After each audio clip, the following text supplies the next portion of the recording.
ஓம் சாந்தி. பாபா சொல்கின்றார், நாம் சதா போதையில் இருக்க வேண்டும். சுயம் பகவானே வந்து நமக்கு இந்த கல்வியை கற்பித்து நம்மை பகவான் பகவதிகளாக ஆக்குகின்றார்.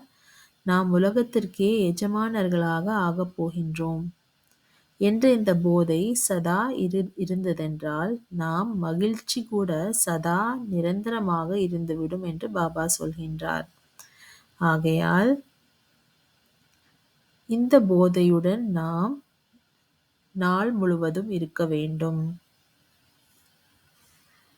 சத்சங்கங்களில் கூட கூட்டத்தில் அனைவரும் கதைகளை கேட்கும்போது மிகுந்த போதையுடன் காணப்படுகிறார்கள்.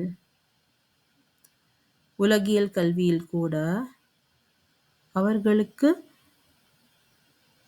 நினைவு வரும், நாம் இந்த படிப்பு படித்து முடித்த பின் நாம் டாக்டராக ஆகப் போகின்றோம், நாம் இன்ஜினியராக ஆகப் போகின்றோம், நாம் டீச்சராக ஆகப் போகின்றோம் என்ற இந்த நினைவு அவர்களுக்கு சதா போதையுடன் கூடவே இருக்கும். ஆகையால்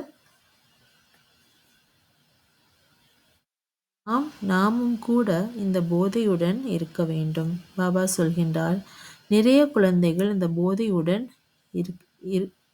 இருக்கவில்லை என்று. ஆகையால் நாம் இந்த போதையுடன் இருந்து குஷியுடன் இருக்க வேண்டும். ஓம் சாந்தி.